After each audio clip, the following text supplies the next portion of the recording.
You should shave your beard. Just go mustache only. Welcome in to the Leggy Sports YouTube channel. I have my guy Jesse Hamilton here, host, I guess creator of the Hamilton Hoops YouTube channel, TikTok, Instagram, all of that. That's really blown up for you, man. How you doing? Doing good. Appreciate you. You have me on, man. Yeah. So what's wrong with the beard? Nothing. I just feel like you've got a really good mustache, and I think it just adds another dynamic. Just having just the mustache. I don't know. Yeah. What I've been trying recently is shaving the side shorter. So going with like a 2 guard and then putting like a 4 for all this. I don't know if you can hear me making that noise. And I'm sorry if you're at home listening to that. It's probably a really bad noise. But Jesse, hear it, though. Getting right into it, like we're talking about the Pistons, obviously, it's Pistons podcast. Don't even know why I even had to say that. Probably didn't need to at all. They're tied 1-1 going home against the Knicks. So what have you kind of seen this series? Yeah, it should be up 2-0. So what have you seen this series? Just get right into it, man. Yeah. I mean, obviously, I think the telltale of the entire series has been the physicality. And I think that has to do a lot with like just the refs in general and the style of basketball that we play. The refs are letting us play. Like, there's a lot of times you could call a foul on both ends of the court. Literally, as I'm watching Amen Thompson get flattened by a screen right here, like the refs are letting these guys play. This is the type of basketball that the regular season could have used, and that would have helped the ratings a lot. But recently, we've seen that this is the highest ratings for the first 1 or 2 games in the last 25 years. That's off track of the Pistons, but in general, just the refs letting us play basketball.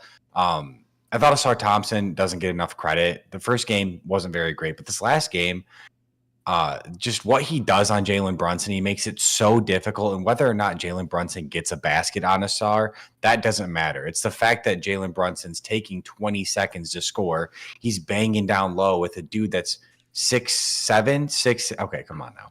6'7", 6'6", like he's wearing Jalen Brunson out. Just that kind of minuscule stuff is what plays a part in the fact that they can't hit a shot in the fourth quarter of this past game because they're so tired. So the physicality is really playing to our advantage. Would you have said that before the season that the Detroit Pistons would outwork this Knicks team when they have Tom Thibodeau, they have Mikal Bridges, they have OG Anunoby, they have Josh Hart, they have Mitchell Robinson. They have all these dudes that are known for playing physical, known for playing defense, and you would think that this Knicks team would thrive in the setting that Detroit is currently putting at the table for them. It's just really weird to see the discrepancy there.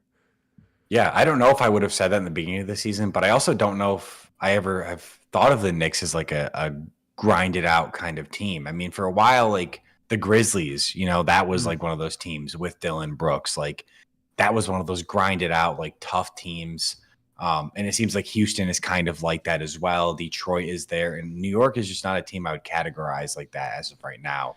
At the beginning of the season, I don't know if I would have either. Yeah. But especially now. It's a weird one because you're right. They're not that gritty team. They don't have those kind of blue chip dudes. But when you're talking about the personnel that they've put around Jalen Brunson, you'd almost expect that play style to be brought out of him. I mean, Memphis was really high after OG Anunoby. They were high after Mikal Bridges. Memphis has really gone away from that gritty style as well as of recent. They've been really focusing more on offense, and they're getting dominated so far against OKC. Dude, it comes down to like that guy, that dog, Dylan Brooks, that dog. Like the Pistons have 7 dogs. Yeah. Ron Holland just came in, and he is a part of the dog pound. Jalen Duren talks about the dog pound. So does Beef Stew. And like it's like Ron Holland, Duren, Isaiah Stewart, and Asar Thompson is who they call like the dog pound. Yeah. And it's true. Yeah, we have a bunch of those guys on this team, and a bunch of guys that JB Biggerstaff has turned into a collective unit that is a playoff team, a 6 seed. They're not even a play-in team. Yeah. The thing about this team for me is that even halfway through the season, I saw the success that they had, and I wanted to go all in for a big star. I wanted to trade for someone big, and some of those names are unattainable. You're talking about the Devin Bookers of the world. A Naz Reid in free agency is really intriguing, but it's also intriguing for 28 other teams. Probably unattainable. Exactly. After the playoff run, I'm sure that there's going to be players that behind the scenes we might never hear about say, look at what Detroit's doing. I think I could fit really well into that. Mm-hmm. I don't know if it's worth giving up what we have because I'm almost of the mindset of running it back at this point. And Sean Murphy, credentialed Pistons media member on the 313 Connect podcast, was always talking about why would you push your chips in when this is working? Why would you do it before you're seeing these signs? And my mindset now is kind of moved to go until next trade deadline and then assess. Because if you do it in the off season, you're really gambling there. But if you're doing it at the trade deadline, you know exactly what you saw from earlier in that season.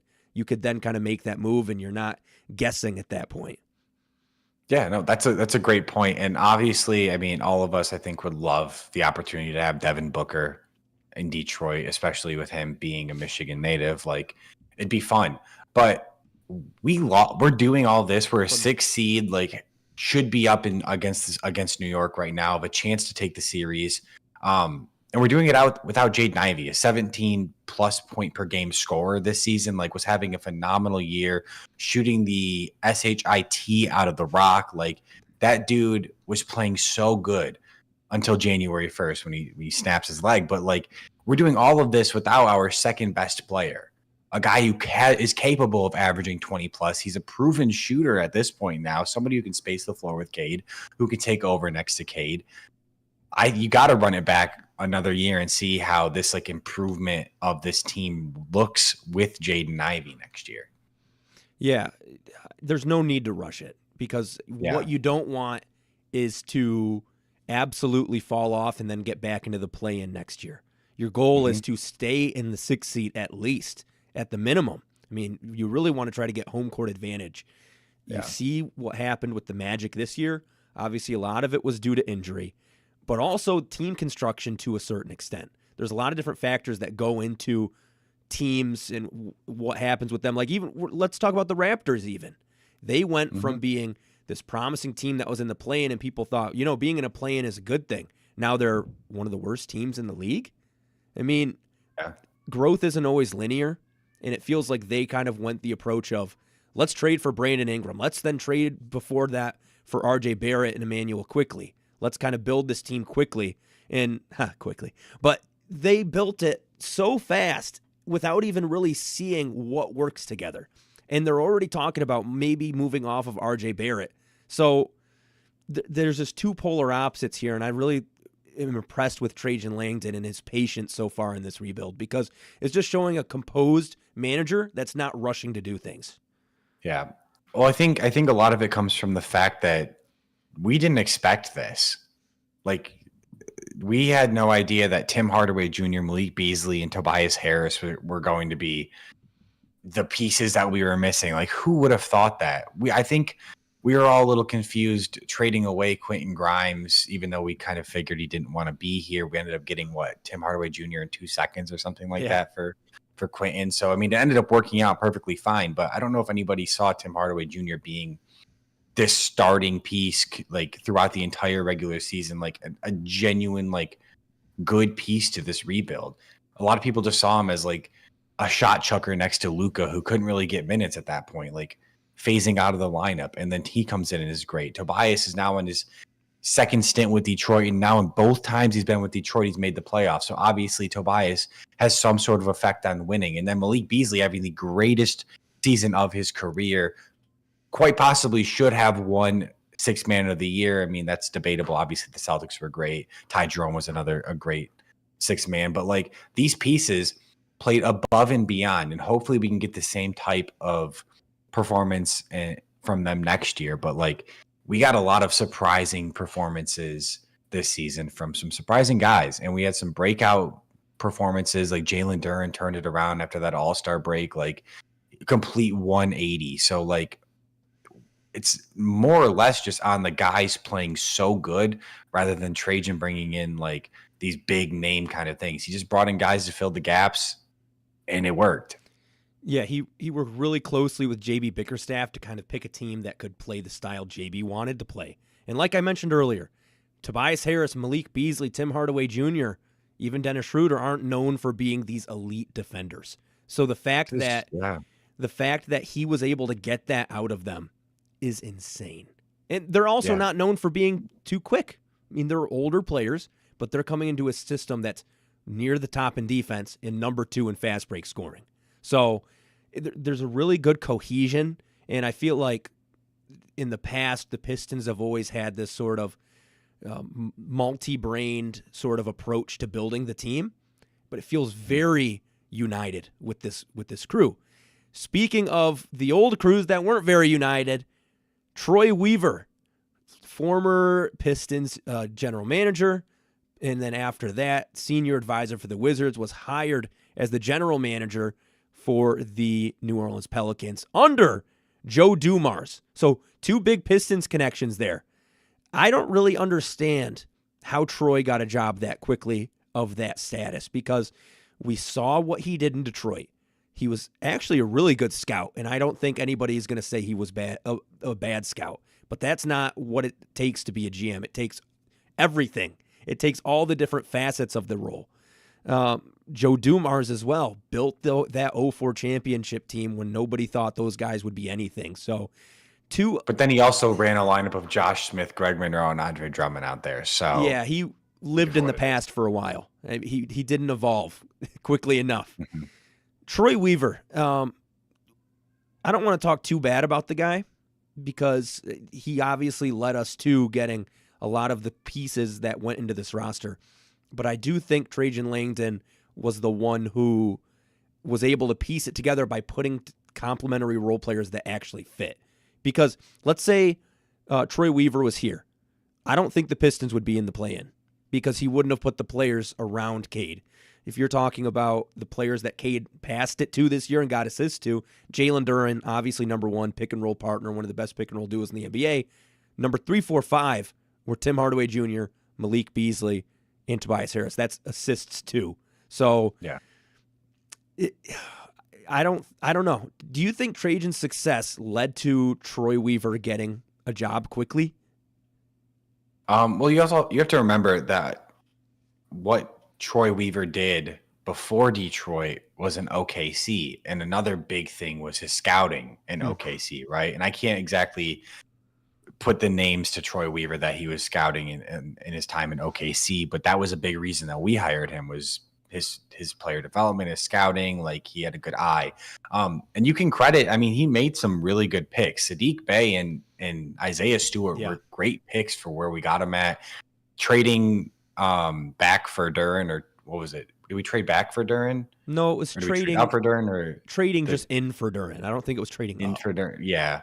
Either way, making the move for Duren, another really, really valuable move there. And I don't know if I would ever consider Cade something that Troy did. I think it more or less just fell into his lap.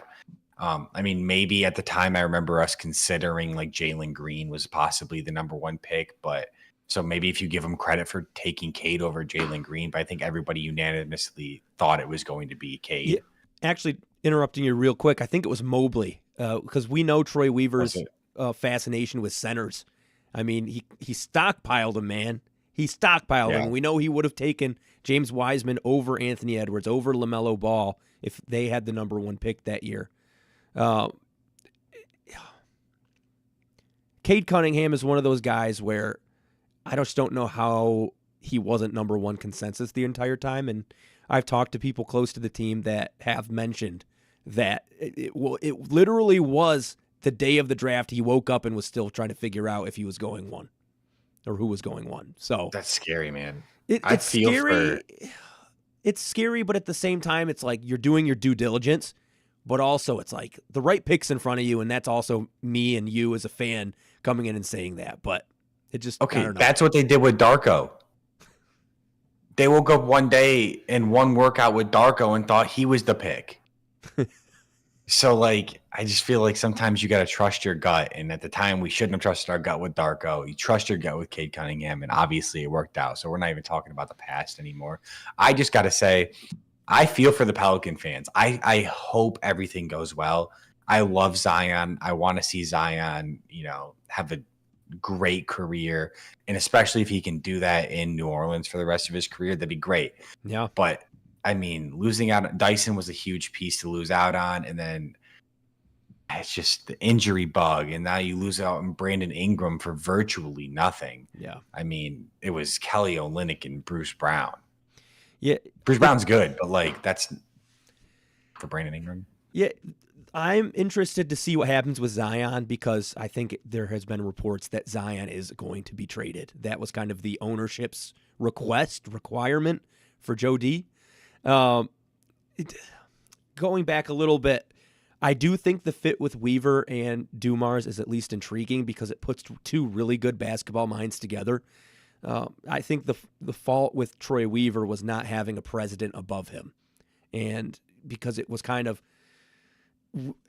funneled that a lot of the stuff came directly from Troy, but in the background there was was it a Stefanski and then a Tellum kind of dictating also in the background, making picks or deciding on picks.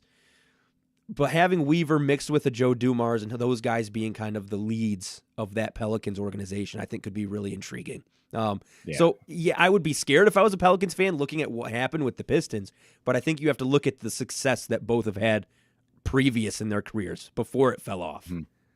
Yeah, I agree. I mean, and we also can't hate completely on Troy Weaver. Like we said, he brought in a lot of these pieces. He was able to make some of these moves. Now, on the other hand, he had some pretty terrible asset management and just insane love for just these project big guys. But you also can't hate on him a ton for that one Monty season either, because just how awful everything went. Everything went. Like the whole Killian playing more and starting over Jaden Ivey, that kind of stuff. Like I don't,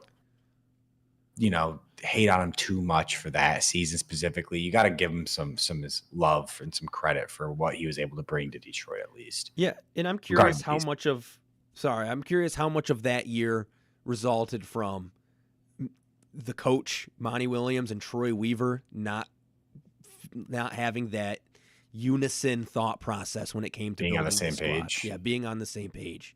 Yeah. Thank you for helping me come up with a better series of words in a row. Yeah. But Troy Weaver, man, good luck to you. Pelicans fans, good luck to you. We're not going to trash on your guy anymore. Jesse. I would trust Joe D. I like Joe D. But we're going to move on a little bit to the 6 eyeballs in here. I guess it would be 12 eyeballs if there's 6 people. There's no Cyclops here, but maybe there is. Sorry if there is. But welcome to the chat. We appreciate you. Jesse, the dark days of the Pistons were very dark. I mean, my favorite days, weirdly. I know you are a Rodney Stuckey fan, and I mentioned that on a previous 313 Connect video, and you got roasted, by the way. I don't know if you saw that. I didn't. I got roasted for that? Why? I'll have to find the video, but we'll have to get you on here with the 313 Connect crew, and I'll have you bring that up with them. You guys can debate that. Bro, Rodney, oh my gosh. Rodney was so good at basketball. People just probably didn't watch. But we're going to we're going to each draft a team of Dark Days Pistons from the 08 season to the last season, excluding any of the conference finals run Pistons or the current playoffs Pistons. So it's truly the dark Pistons. It doesn't matter if they made the playoffs one year in the middle because they didn't really have a direction at that point. So I'm going to let you go first. Who do you want to take? Are we going in order? Like we each take a point guard, or are we just going all over? It can be all over. Okay. Well, are we keeping Blake Griffin and Drummond on the list as well? We might as well. No? Okay. Well, I still think the clear number 1 pick right now is Rodney Stuckey. So I'm taking Rodney Stuckey. That's all I got to say. I'm waiting for the turn there. Waiting for the just kidding. No, Rodney Stuckey. It's my number 1 pick. Okay. You're going to go with your favorite? I'm going with my favorite then. I'm going with Moose, Greg Monroe. Moose. Yeah, that's a fun one, honestly. I'm gonna take Brandon Jennings Nice. and run Brandon Jennings and Rodney Stuckey next to each other. Here, do you want to change this up and do this all based off of vibes? That's kind of what I'm going off of, to be Okay. honest. Rodney was one of my favorites. Honestly, if we're doing that, I'm going to take my all-time favorite in that era. Will Bynum is going to be my point guard. Will Bynum, I was at the game that he set the Pistons record for most points in the fourth quarter, and I got his signature before the game. So I have his signature of the day that he set the Piston record for most points in the fourth quarter. Damn. It was like 23 or something like that, 24. Nice. So you currently I got have Bynum and Stuckey. Bynum and Stuckey. That's quite a backcourt duo.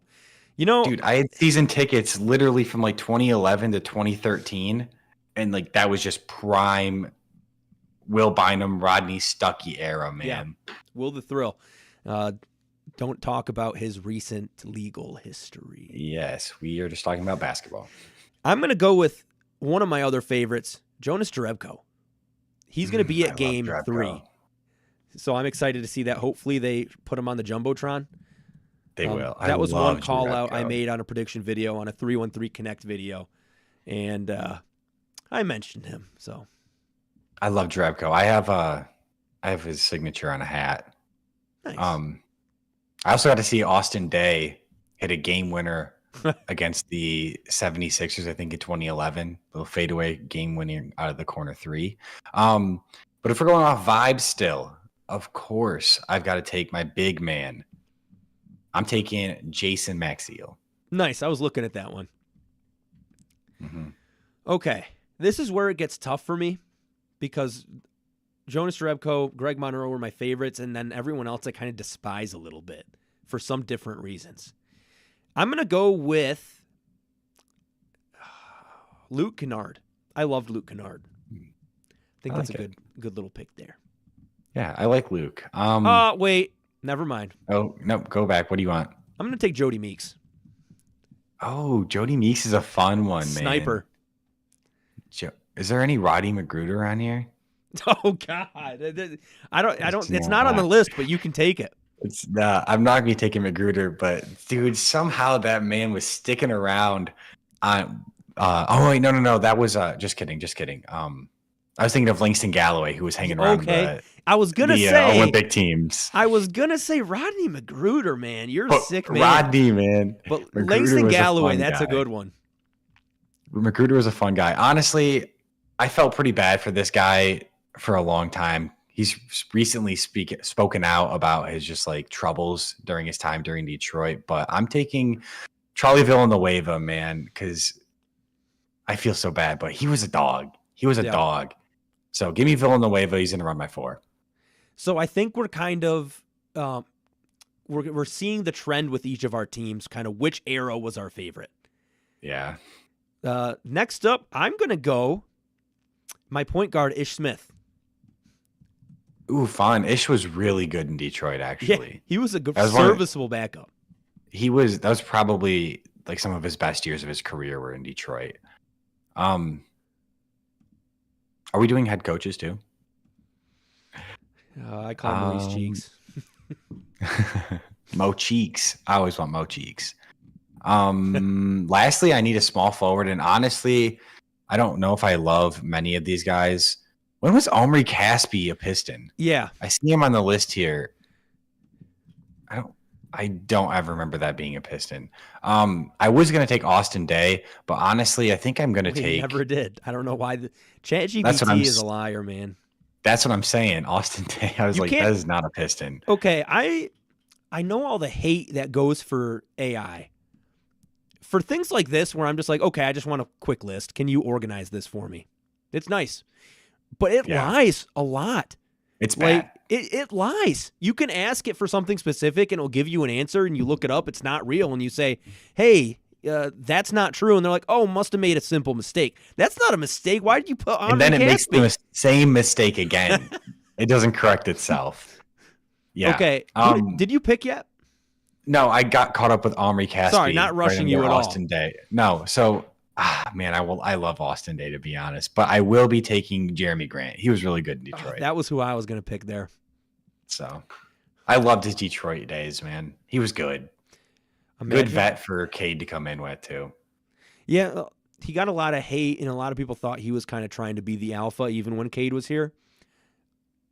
I mean, he's do your thing, Jeremy Grant. He was good.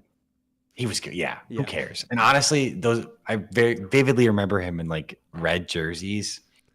And I don't know. I like Jeremy. He's a good guy. Okay. I also need small forward, and there's not a lot of good options here. I could troll and just go Josh Smith here, put him at the 3. But it might work because you have Jonas Jerebko at the 4. But that's not happening. Yeah. You sound like Joe Dumars right now. Yeah, that's my I just saw a name that I really want to use. Okay, I'm going to go true small forward. I'm going to go Marcus Morris. Underrated during his time in Detroit. Man, the lineup of Marcus Morris, Tobias Harris at the 3-4, that was like the first iteration of small ball the Pistons have ever seen. And it was one of the most insane things to me. It was mind-blowing. Like, why is this 3 playing the 4? Why is this 3 playing the 4? And that was kind of my introduction to positionless basketball. That's so funny too, especially because like at that time, like I don't think either of those guys were necessarily stepping out and hitting like 3s. It was more like KG long 2s. Yep. and that's like the positionless like stretch basketball is like we're just gonna take 20 footers. Yeah. Okay. I like these squads. I had Ish Smith, Jody Meeks, Marcus Morris, Jonas Jerebko, and Greg Monroe. Jesse, who'd you got? Yeah, I ended up with it was Will Bynum, Rodney Stuckey, Jeremy Grant. Who did I go with at my 4? Oh, I went Villanueva and then Jason Maxio. Skill-wise, Jason was a dog. I don't know, honestly. I mean, I'm going to be biased and say that my team does just because Rodney Stuckey. Okay, moving right on. Moving along here. He crossed Kobe. He put Kobe on the ground. It's on video. It's on YouTube. Jesse, we're going to get you on the 3-1-3. Oh, Nike, I almost just knocked over this whole jar of water. Is everything still going? I hope so. Jesse, we got to get you on the 3-1-3 Connect soon so you can profess your love for Rodney Stuckey to the guys, and they can talk about my all-time favorite Piston. Yes, I have his jersey over here, and I have his signed basketball down here.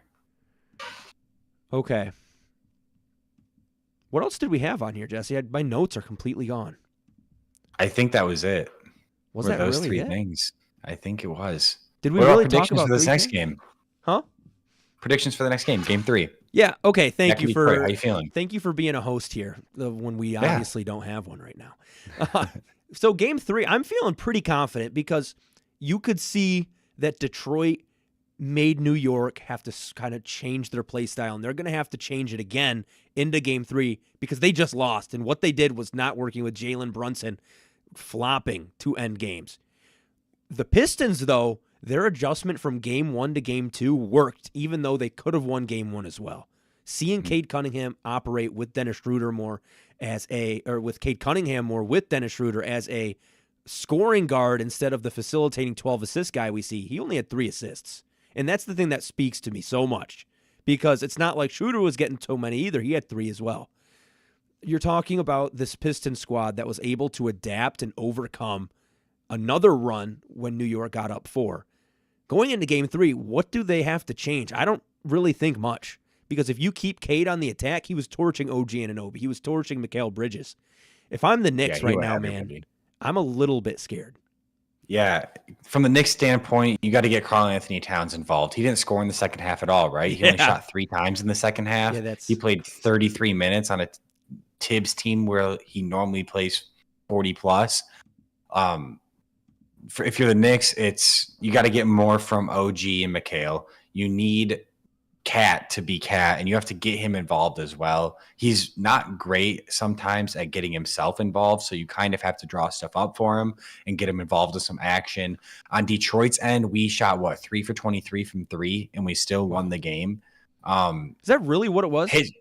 I believe so, and you can fact check me while I talk if you want. But I think if obviously you can get Malik Beasley to hit some threes, because I don't even know if he made a three, maybe 1-3 for Malik that game. You get Malik to hit some threes like normally he's going to be back home, bang. You get Tim Hardaway Jr. to step up and start hitting some threes, bang. I think it was Cade and Toby and Dennis were the threes that went down, if I remember correctly. Yeah, we actually shot 6 for 27, but that's not much better. But that's still, yeah, not much better. 22.2%. New York, though, also 10 for 35, 28%. So Bridges 3 for 11, Brunson 4 for 12, Towns 0 for 2, Anunoby 0 for 4. I mean, you need Cat to shoot more than 2 threes. I'm sorry, Cat needs to be putting up 5+. Especially when you didn't have Isaiah Stewart on him, because he's the guy that we thought would be the town stopper. He's the guy I thought, if Dern can't get his defense right against Towns, we're screwed. First of all, but you also have Isaiah Stewart to go in. Paul Reed was doing that job very well. Didn't he block one of those threes? Great. He did. Yeah, he did. He closed out and blocked one. But Paul Reed's been great all season, man. Yeah. And Tobias has been holding his own. He's been roughing up Cat a little bit. And for some reason, they think that because there's a little bit of a height mismatch there, that Karl-Anthony Towns needs to post up. He does not need to post up. He doesn't operate 48 minutes out of the post like some other guys. Cat is a 3-level scorer. He needs looks all over the court. He can post up high. He can post up low. He can pick and pop. He can pick and roll. You got to use him in different ways. And that's the biggest problem with New York is that guy is an all-NBA second-team player, third-team player. And he needs more touches. And that's going to be the telltale sign if New York can come out there and win this game is if Karl-Anthony Towns can give 20+, Jalen Brunson can go for his 30, and you can get contributing pieces from the other guys. That's how New York's going to win the game. And on our end, Cade Cunningham does what he does, and our guys just make shots that they normally do. Malik Beasley missed a lot of open threes. Tim Hardaway missed a bunch of open threes. We shoot 35%. We win that game by 15+. Yeah, we should be 2-0. And the funny thing is we still didn't play a great game 2. So no, Cade played phenomenal. Yes. New York, how do you feel about Julius Randle playing pretty well in the playoffs so far? Well, obviously, we're 2 games in. It's 1-1. Talking to the wrong guy, dude. I can't stand Julius Randle. I cannot stand him. You are a known Julius Randle hater. Yeah, I am. But I do give him his flowers, though, because he has been playing better since he came back from his injury that put him out for a couple weeks or whatever it was in the regular season. And I didn't catch last night's game. I fell asleep. But I did hear that he's been playing pretty well. So yeah. I will give him his flowers. I'm not going to sit here and just rip on Julius Randle. But I don't think Knicks fans are bad. I would rather have Karl-Anthony Towns than Julius Randle every day of the week. What you want is a Karl-Anthony Towns with the aggressiveness and assertiveness on the court of a Julius Randle. Because we've seen this from Cat in the playoffs. Was it last year or 2 years ago? We've seen him just kind of shy away in big moments. We've seen him shy away in second halves of games. So I don't know if that's a coaching thing. I don't know if it's an assertiveness thing. I don't know if it's Jalen Brunson playing hero ball, trying to get foul calls. Something's not working. It feels like it's 25% Jalen, 25% Tibbs, maybe more Tibbs, but it's a Cat thing. I mean, why do you think Jimmy Butler went in there and ran it against the starters with the practice squad back in Minnesota? Like, it's some sort of like that dog in them. And when every single possession, you either are seeing Tobias Harris, Jalen Dern, Isaiah Stewart, or a switch with Asar Thompson, like you're constantly seeing dogs and you don't have that dog in you, there's some sort of problem. Yeah. Okay. I don't want to get too ahead of ourselves, and this will be the last thing we talk about.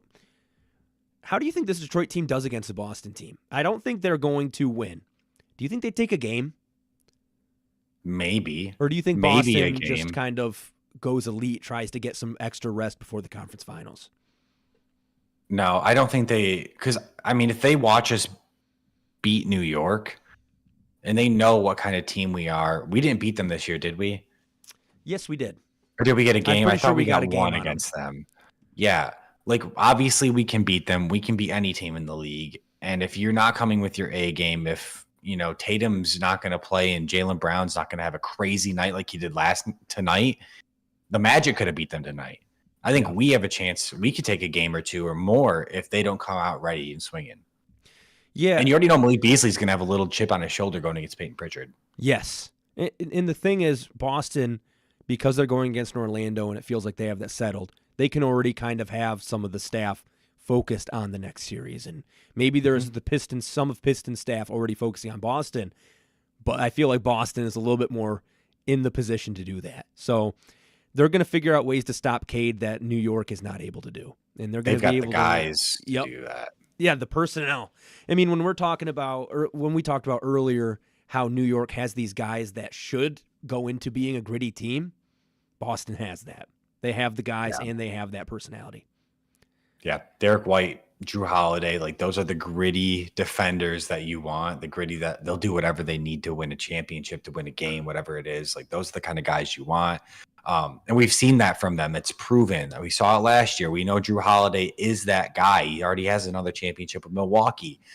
Compared to like we're looking at OG and McHale, we haven't seen quite that from them. We've seen it on a regular season standpoint or basis. Like obviously OG does have a championship, but he wasn't quite into the OG we know now. He was still, third, fourth on the roster. Now he's like OG can sometimes be the guy, the second guy, the third guy. Like we just haven't seen the dog that we've seen on the levels of the playoff levels that we see from Derek White and Drew Holiday. Yeah. Well, Jesse, we're 36 minutes in. I know you love talking about yourself, so how about you talk about what you do, where people can find you, all that will be in the description as well. Yeah. Hamilton Hoops on all platforms, Instagram, TikTok, YouTube, Twitter, and I make all NBA content. Use this hoop in the background right here to make NBA content, and I'm blessed to have a pretty good number of followers, and community is great. I absolutely love everybody that has joined on this journey over the last almost 3 years of doing this, and 4 years, 3 years of doing it. Yeah, whatever it is. Yeah, Hamilton Hoops on all platforms. That's what the double H appears for. So sweet. Yeah. And if you have TikTok, if you have Instagram, if you have YouTube and you watch shorts of some variety, you have probably seen one of his videos because they go hard and they go viral sometimes. So yeah, I appreciate it. But Jesse, thanks for joining us, and to the people in the chat, people who have joined, people who are joining after the fact, thank you for joining us today on the Leggy Sports YouTube channel. Hopefully after tomorrow we are witnessing the Pistons going up 2-1. But we will talk to you all soon. Catch you later. Subscribe.